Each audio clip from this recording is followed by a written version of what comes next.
Hello, welcome.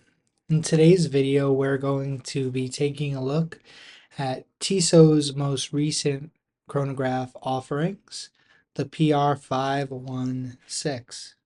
My name is Mike, and I'm from Wellness Timepiece. Also, the YouTube account Very Hardy, Hardy Watches. Very Hardy was an old account. You can consult with me more about finding your dream watch at wellnesstimepiece.com, and you can go down here to our contact page. Let us know what you're looking for, what your budget is, and how to reach you, and we will get started with the process of acquiring your piece. The whole point of this is if you're getting married, if you're looking for a cool piece that really scratches the right itches, that makes your watch collection feel more complete and whole, I myself can help you find these pieces. I've been in the watch game for over a few decades now. I've been interested in watches since I was young and collecting since I had a few bucks in my pocket.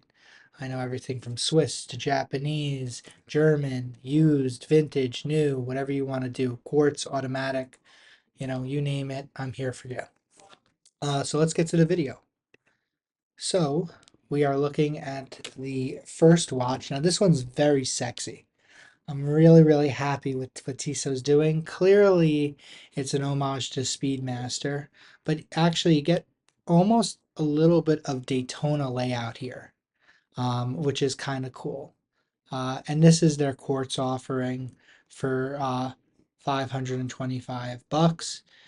You get Swiss quartz movement, it's 516, it's 316, L stainless steel, which is pretty good for an active lifestyle. If you sweat all over this metal, chances are it will never rust in its lifetime. Uh, Most watch metals made of stainless steel will not rust, um, but the 316 or the 907 steel, 904 steel will last forever. This one's, you know, it's good, but the next offering is even better. And we're talking here, oh my God, look at the layout difference. I mean, you bam and bam. I mean, I just think that it's a little more Daytona-y to bring down your two subdials a little bit more. You can just see and feel the Daytona energy coming from the Tissot logo right here. You can see Rolex, what was it called? The Cosmograph, right over here would it say Daytona. They're really doing something special here. And if I had an extra 2000 laying around, I would get this for myself. I actually just acquired a Tudor, a Black Bay Chrono, a steel and gold. So my itch has been scratched for a chronograph, but really what Tissot is doing here is really, really special. You're kind of getting like old school Daytona and also Speedmaster DNA in here. I think that the big crown is extremely handsome here. It's a very masculine piece. And at 41 millimeter, it's going to wear very nicely on a guy. Gals, you can, wear this too. It'd be no problem. Please, the more the merrier. Gender equality, 100% for watches. If you like it, wear it. But for us guys with bigger wrists, you're going to really feel at home in this 41. The only problem is with the 41 is if you have a more leaner wrist, you're going to be in a little bit more trouble here. I'm not sure if you guys can see. This is my Movado SE. I really like it. It was my wedding watch. It just has a nice presence on the wrist, and this is a similar feel to how the Tissot is going to feel on the wrist. Let's see a little bit more in terms of the dimensions over here. So we have the description. Let's see here. Let's find the thickness of the watch. I'm not sure if they will give that to us. Case and there we go. Okay, so lug is 20, thickness is 14.19. So actually, this is actually closer to the Sapphire Sandwich. Speedmaster, you're dealing with something big. My my what's it call it? My Tudor Pelagos is like 14 and I think 42 millimeter length and width. But this is going to wear pretty proud on the wrist. It will complement those with, anywhere from a 6.5, kind of stretching it, 6.75 upwards wrist. This will complement a little bit better. Let's see what this quartz piece does. So we go back to our, let's see here, case and crystal. So I mean, if you're going just for aesthetics, you know, and you don't mind quartz, you're getting a much less thick watch. And this is really going to be more comfortable. This watch will wear a little bit nicer under a dress shirt. What's it called? Why am I forgetting? But it will wear nicely in a suit and dress shirt. It'll hide underneath your sleeves. That's the right word. A lot better. But that said, Tissot didn't not you know, not help us out with some um, mechanical watches that are a little thinner. So we have here the PR 516, but this is a 41 millimeter and it is a manual wind. Oh my God, I haven't been showing the movements. So this, the reason why I'm starting off on a little bit less of an interesting one. So you got some brushing here. It's really not so special. I mean, it's very mechanically interesting, absolutely interesting, but you're not really getting a lot of nice perlage, which you're going to get on the automatic. Which actually I'm sorry I'm breaking my train of thought, but I'm going to go back here because this is really special. Oh my God, look at that perlage.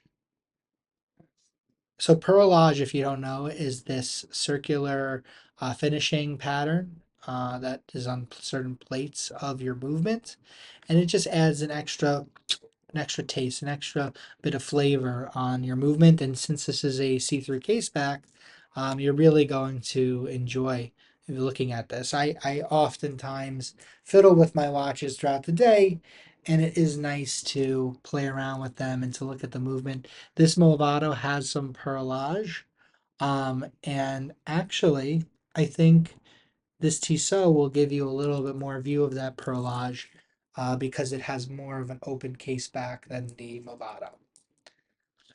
Before we jump off, is this a butterfly clasp? Yes, it is. So it's Tissot's butterfly clasp system. If you have the PRX, this is going to be very familiar to you. But yeah, it'll be a butterfly clasp, which is good for most people. Okay, so back to where we were, going back to our manual wind um, chronograph over here. This is really sexy. I mean, you have really the iconic black, what's it called, bezel insert, with a little bit of uniqueness with this white bezel component here. You have, it reminds me almost of the Devil Diver. Certain divers, they have one color, 75% of the bezel, and then you get a little pop of something interesting. So this is very cool. And then you got some orange, you got a little bit of blue over here. I think this is very, very, very, very sexy. And if you compare it here, I mean, it's really no contest. The subdial layout is really subpar compared to the manual wind. And honestly, I wouldn't get it because I don't mind big watches and I like automatic movements instead of mechanical movements. But I think the color here is far superior to its quartz counterpart. I think it's really nice, and for $1,950, you're getting quality. You're getting a new piece. Let's just say that this is brand new. You're not getting anything used here. You're getting a factory warranty. You're getting at a movement that's brand new. It's going to last you like a bajillion years. And then when you're old, you're going to have to service it, right? They say the service window is about like 10 years on these things. If this is a watch that sits in a drawer, or you're a collector, you have multiple pieces, honestly, the oils are really not going to dry up. This isn't organic oils, it's all synthetic for the most part. You can correct me if I'm wrong in the comments, but this watch is going to last you forever. You got Tissot, which is part of the Swatch group. You got Eta Movement. It's gorgeous. And that goes for all the pieces here. Eta Movement is really, really superior. I'm actually going to show you a watch from Tissot in a second that I think is inferior, and we're going to critique it a little bit. I'm not as the kids would say, a glazer for Tissot, but it was my first automatic. But because of that, I know some of the issues with one of the lines I'm going to show you. To be continued there in a second. So let's look here. Let's just finally we're at the dimensions of this watch. Let's look, and we have case and crystal. Oh my God. Okay, so 13.67. So the quartz is still going to be a little leaner and meaner, but you're going to be able to probably fit this under a cuff. Let me actually try something. So let's do Movado. Let's look at this real quick. And let's look at the SE. I want to just see what the SE feels like. Let's go here, shop watches. It's just what I have on my wrist, so it's like the best reference. So let's shop all watches. I know Movado isn't a real watch company, but just watch because some of this stuff is actually really good. Um, I mean, you always have the museum, but like there's new stuff now. Let me actually go here. SE automatic. They keep changing everything, so the SEs are being phased out a little bit. So hopefully, oh, they phased out what I like. This is really. Let's see here real quick. Okay, Movado. Let's look here. Movado SE automatic, and let's go to Joma shop. Hopefully that'll be good. Yeah, this is handsome. This is a little like AP Royal Oak, but circular. It really is very handsome. I love the feeling of this on the wrist. It's very, very strong steel it's made out of. Um, where's the dimensions? Are you gonna make me look for the? Oh, there we go. Okay, so actually, my Movado is actually especially thin. So I'm just looking. Okay, so I think if you use the looser button on your sleeve on to button it up, I think you will be able to slide this underneath a suit, um, suit jacket and dress shirt sleeve. But you're getting close, and you're gonna have a lot easier time doing this over your automatic. Your automatic is gonna sit very proud, and very very tall. But if you want to go for the quartz, you're not gonna have any trouble fitting this under a dress shirt. But the thing is, with the chronographs, they're beautiful sports watches that could be dressed up, and they also fit very well with t-shirt and jeans with a flannel shirt, right? So I mean, like, a polo even. You're gonna get a lot of style versatility here. I honestly think that the black one could even go in formal wear. Like, I would wear this with my tuxedo, and yes, I do own a tuxedo. I'm not just messing around. Okay, I wanted to show just a few more things. So we have, oh, whoops, I was looking at the movement a little bit. So you have the Heritage collection over here, and this is a callback, obviously, to the 70s. So this is a little funky. I don't like this as much as I like the Speedmaster and the Daytona chronograph, the 516. But look even here. Look what they're recycling. They're recycling the hands. They're recycling the orange. Everything. Well, few things are the same in terms of design language here. So if you want to go something a little vintage, you get a nice leather racing strap. That'll be cool. I don't know why you're paying, honestly, 2400. Let's see if you can actually, let's see over here. I'm cheating. I'm going to ahead in the video. So let's see here real quick. I'm going to put this in here. So, I mean, this is actually holding pretty decent value. If you're buying from Hong Kong and Italy, you're getting it a little cheaper, but the problem is that you're actually going to be hit with a lot of duties and the tariff stuff. So if you buy American over here, you're getting it for about 2,000 after taxes and shipping. You're probably looking at 2,300. So it honestly pays to buy new because you're getting a free shipping. You're getting a fresh warranty. I mean, this is like, how old is this now? Does it say? Does it say year of production unknown? So you really don't know. You'll register this to Tissot and it'll say warranty declined. So you don't want to do that. So it pays to buy this new. Let's restore to where this was. You'll see where I was at. What was I looking up?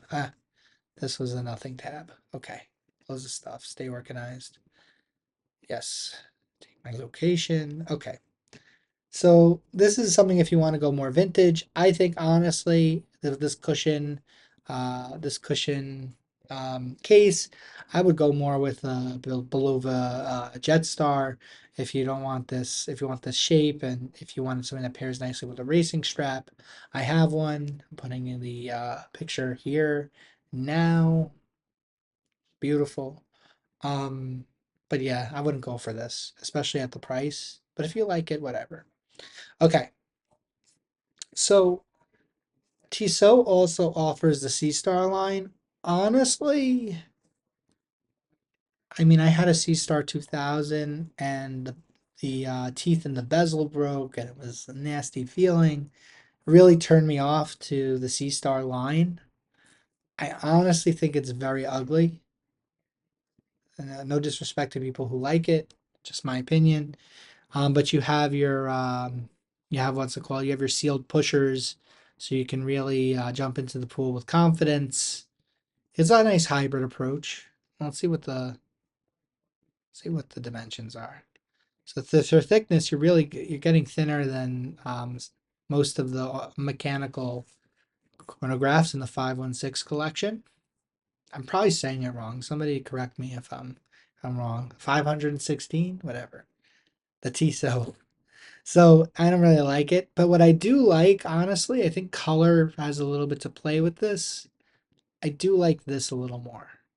Oh, now I know why I don't like it. So this is a 45.5 millimeter diameter one. I forgot to mention that. Who's gonna wear this besides a big dude? Do not buy this. Do not be the guy who comes in with a 5.5 millimeter watch. It's not necessary. I mean, and like unless you're a diver and you're blind, you don't need this. Oops, you don't need it. Versus, okay, I stand a little corrected. I know what I just said was different, but I like this. I like the layout. I like the color, the gold with the teal. It's really nice. And you're getting it in 38 millimeters diameter. And let's look even more deep. You're still getting under 13 millimeter thickness. It's funny. This teeny one has more thickness than the other one. I think these are clown watches a little bit, but whatever. And it's all in quartz. There's no automatic here. And obviously they're cheap because of that. $600. It's not cheap for the average person, but in terms of getting a Swiss watch, you know, with heritage and, multiple functions from Tissot, it's really not bad for a chronograph. All right. So, my next thing I wanted to show you, let's say you say, Mike, I don't want Tissot. I don't want to buy this stuff. I want to get something that's a little nicer, used. I want to move up the chain. If you like guys like Doug DeMuro, if you guys like cars, they just did a big challenge where for the price of, I think, the Mitsubishi Eclipse, which is the cheapest new car in the market, somewhere between 15 to 17K, you're able to buy like crazy stuff. Like Doug bought like a Porsche Carrera with like 500 plus horsepower for that much. Like for it's old, but whatever. It's, you get a better product.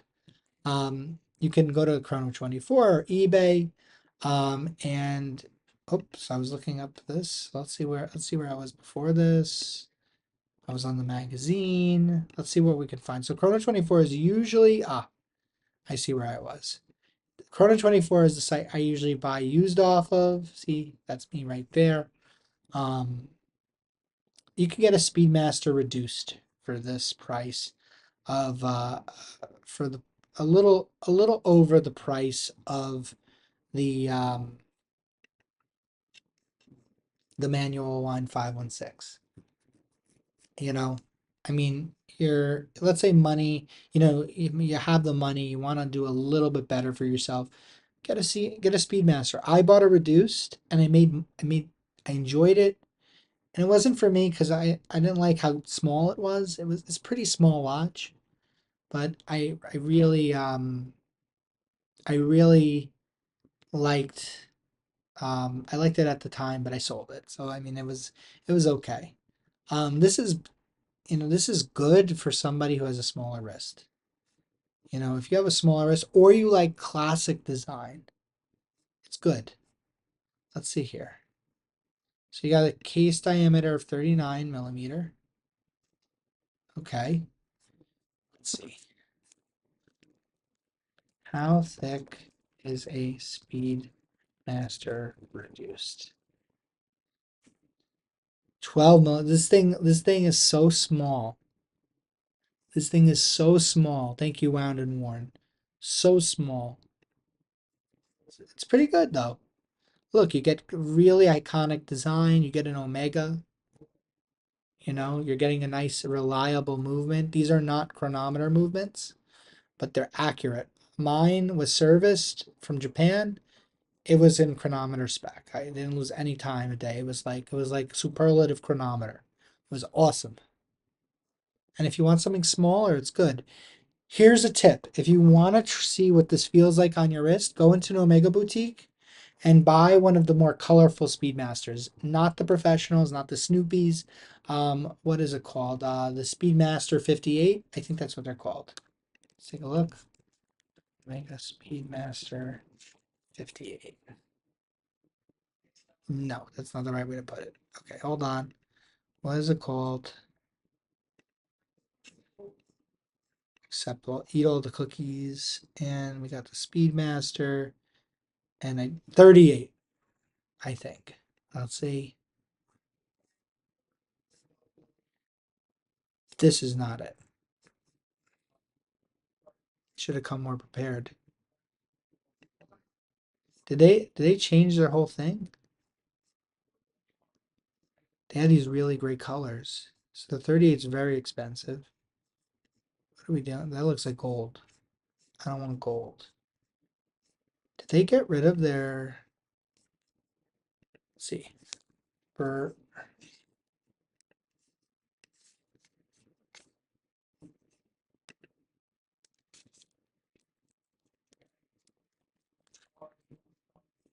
burgundy? That was not the right to spell it.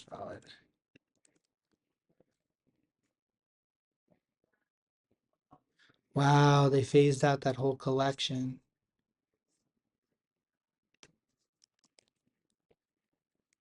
I'm sorry for my spelling. Speedmaster. Yeah, this is what I was talking about right here.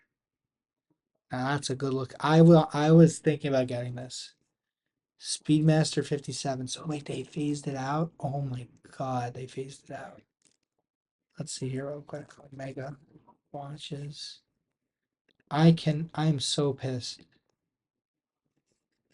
Ladies, I am so pissed. I know you guys are annoyed too. Wow. Okay. Heritage models. Okay, heritage models. Okay, so ask for the heritage models and you're gonna feel one of these. It's a little bigger in terms of um, case size. It's a little bit bigger, but you're going to feel a very similar feeling.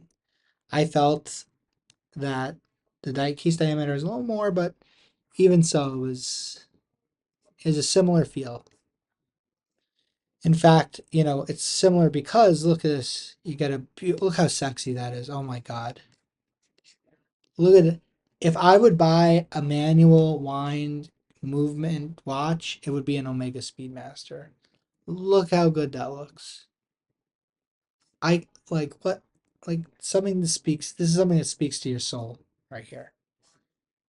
And all for the lovely price of 10,000 bucks. Well, but that's the thing. That's why I kept my reduced because look, you're getting very similar dimensions. You're getting the classic black look for a quarter of the price. So that's just something. Let's close that. How much I asking for? That's not bad. That's really not bad. 7K. Where are they selling it from? Japan. Okay, it's expensive. It's going to be closer to 9K.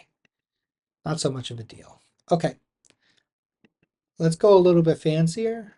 We got our Omega Speedmaster Professionals here. This is the full size. This is the 41 millimeter Big Daddy like Speedmaster. It's good. This is classic. And even if you wanted the the cool inscription, this is NASA and it was landed on the moon. Some people really like that, the history of the Speedmaster. This one's clearly patinaed, not just because it says it there, but you can see that the looms have turned cream, and you can even see chipping in the loom on the hands. It's pretty nice. Um, oh, I don't like the chipping, but you can see the patina is nice. I mean, 4K, let's see, I'm logged into my chrono. I'm logged into my thing. So actually, things have shot. Okay, that's 2011. Let's actually look here. So this is where in 2020, like early 2020s or 2021, 2022, big watch bubble. We're now seeing price stabilization. But look here, in terms of watch as an investment, you're going from 2,500 all the way to around 6.5. You're doubling your investment, and it's going to stay stable here unless something crazy happens. But this is a Speedmaster Professional. You're really, I mean, if you got in here, you're doing very nice. It's just going to keep going up because everything is going up. Everything's inflating. Forget if it's true value or not. But the idea is that your money is going up. This value did not go down. I also like buying used because you're eating a lot of that new price loss. As soon as you drive a car off the lot, as soon as you take a watch out the store, unless it's a desired Rolex or a special edition that's really actually special, or some Omegas, of course, Patek, right? Even your Vacherons go down, as soon as you take them out of the store. Your Cartiers, forget about it. Those automatically go down. Look at it. Look at this. Cartier. I forgot what it's called. Ballon Bleu. I like this watch a lot, by the way. I'd get it. So you got the Ballon Bleu. Let's go for the 42 millimeter. Okay. So few people selling. Let's do a US seller. You get the nice white dial. This is 7 grand at retail. Maybe more. Maybe 6.5, whatever. I don't know the exacts. But look how much money you're saving used. I don't like this no box, no papers. But whatever. Like, if you want a nice watch, you can buy used. If you want to if you're buying high luxury and you want to not take the initial hit, this is good. Anyways, that was a tangent. So the last thing I wanted to show you, let's say you're like, Mike, I want something that's not a Tissot quartz. I want something with history. I want an alternative. I want to be able to pick between this Tissot and this Tissot and, this Tissot. But let's say you really don't have the budget for this. I'd say go for this if you have the budget. Seems to retain its value pretty good. It's nice and new, but if you want something different, you get the Belova Lunar Pilot. Now I had this watch in my collection, and it's a beautiful, beautiful watch, but this thing is thick. Like the kids are saying today, oh, she's so thick, right? This is thick. This thing, they say sapphire sandwich. This is a sapphire sandwich. The Look at this. Look how much that crystal goes up. It's kind of like its own thing. But if you have a big enough wrist and you can pull it off, I think it's a great watch. I think the ultra high frequency quartz, it's just proudly displayed over there. Super accurate. You're gonna love it. You get the like the chronograph design. It's it's a little speed mastery. Um, Belova actually took this to space, and this is like their re-release. This is kind of the second watch that got to space, but it still has a lot of nice history. And look, you can get it with box and papers. Boom. Look at this. Let's actually look at what's going on with Belova. So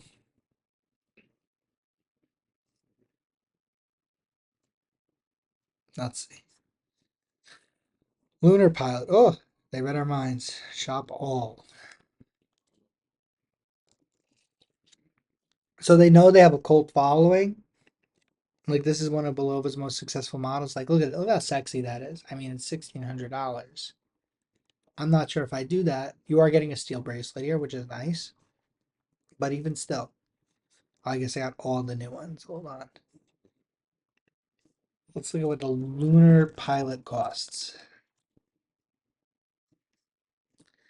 Yeah, if you want the same watch, maybe it's this.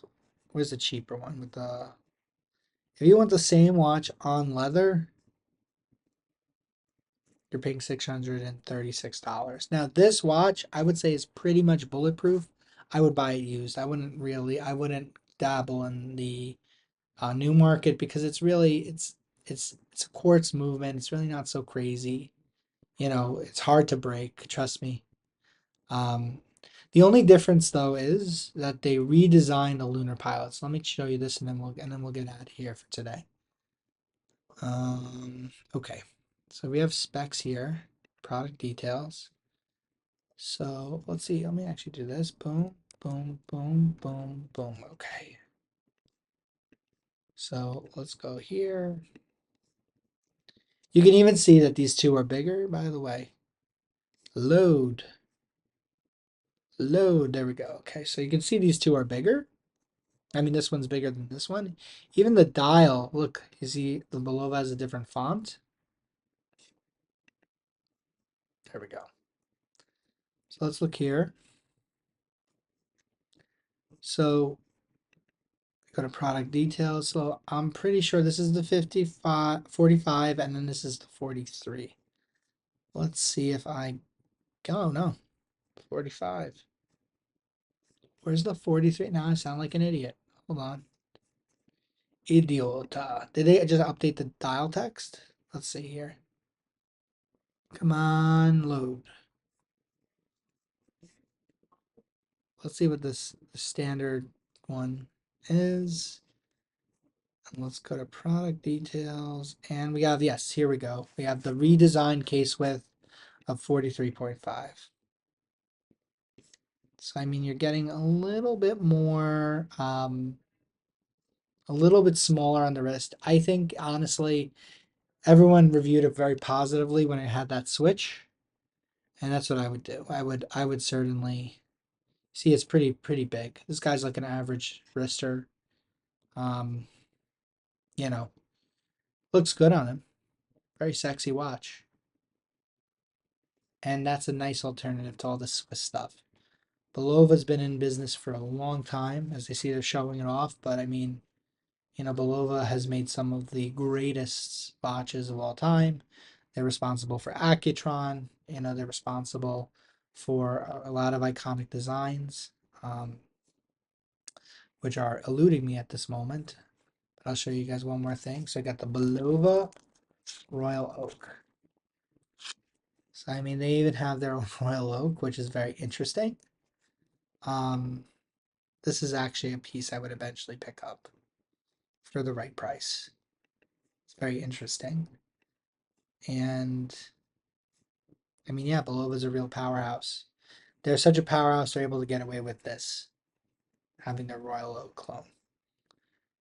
But anyhow, if you do want to consult and you see that I have so much knowledge that you're like, help me get my wedding watch, help me get my next piece, come over to Wellness Timepiece, go to our contact, and consult with me.